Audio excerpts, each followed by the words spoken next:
So the reflections that I would like to share with you focus on recognizing the importance of thresholds and gateways in deepening our understanding and framing of the challenges associated with emerging reproductive and genetic biotechnologies. Over the course of the past several decades, rapidly emerging transformational technologies have marked still another important threshold in our economic, political, legal, and social development. While technologies are always intended to enable human endeavor, previous technological transformations pale when considered alongside especially the genetics revolution.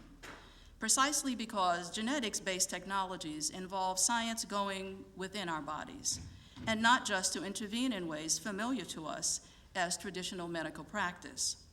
So we are at an important threshold point. The genie of new reproductive and genetic biotechnologies is now out of the bottle. And it challenges us to develop a new skill set and a new toolkit, new institutional processes and responsible governance and policies that they create, new concepts like intergenerational accountability, a renewed emphasis on applying the precautionary principle,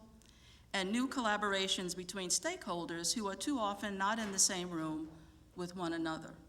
Here I refer to our being intentional about including stakeholders from marginalized communities, indigenous peoples, the disabled and differently abled, and racial, gender, economic, and social justice communities. While the gene age will herald many positive medical and scientific developments, it has already begun to impact economic and social development on many levels for multiple stakeholders. If, as stakeholders, we are to exert a modulating and guiding influence, a shaping of boundaries, if you will, based on values and goals other than the interests exerted in the marketplace and by the military, we will have to create spaces in which we can openly debate our fundamental concerns and interests about where we are and where we want to go. At this meeting, we are challenged to engage in a reflective process that examines multiple intersections: the intersections of science, ethics, individual liberty, the interest of the marketplace, the importance of responsible governance, the public's access to spaces that support open debate, social responsibility, intergenerational accountability, and sustainability of our genetic common knowledge, our knowledge commons. In addition to embracing threshold challenges at a conceptual level, it is important for us to acknowledge and evaluate the fact that it is the interior of women's bodies, the womb, the cells, the observable and replicable processes associated with women's reproductive processes, the ova and its champion totipotent embryonic stem cells, even the DNA itself, that are integral to much of genetics-based research and genetic biotech applications. In a very concrete way, women's bodies are the gateway to the manipulation of human genes, genetic sequences, and processes related not only to in vitro applications, or the baby business as we call it, but also to in vivo applications, the red biotechnologies that are emerging to offer an increasing array of personal health and wellness products. The processes within women's bodies offer the genetic blueprint for reproducing all human life. And we are challenged to engage in debates with those who would establish proprietary ownership of the knowledge embedded in all of us. One question is, in an age of shrinking privacy, what will it mean for elites to own parts and processes embedded in our genetic knowledge commons? For those unfamiliar with just how murky things can get, consider adding to your summer reading list the New York Times bestseller, The Immortal Life of Henrietta Lacks by Rebecca Scott, a story of how doctors took a poor black woman's cells without asking. Those cells never died, and HeLa cells, as they are called, launched a medical revolution and a multi-million-dollar industry without her family being involved. Women's bodies are also containers for surrogacy industry, small in the United States, but growing in size in Eastern Europe and Asian countries. Hence, often obscured, the role of women's bodies and poor bodies that are used for surrogacy and over-donation for research are arguably central to our understanding of exactly what is on the table for discourse and advocacy.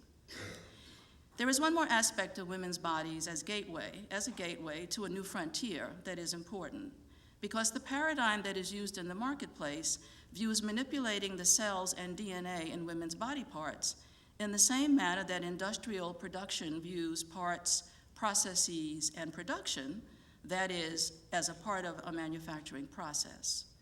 The emergence of red biotechnologies has been made possible because of sustained, risky, and largely unregulated experimentation on women's biological processes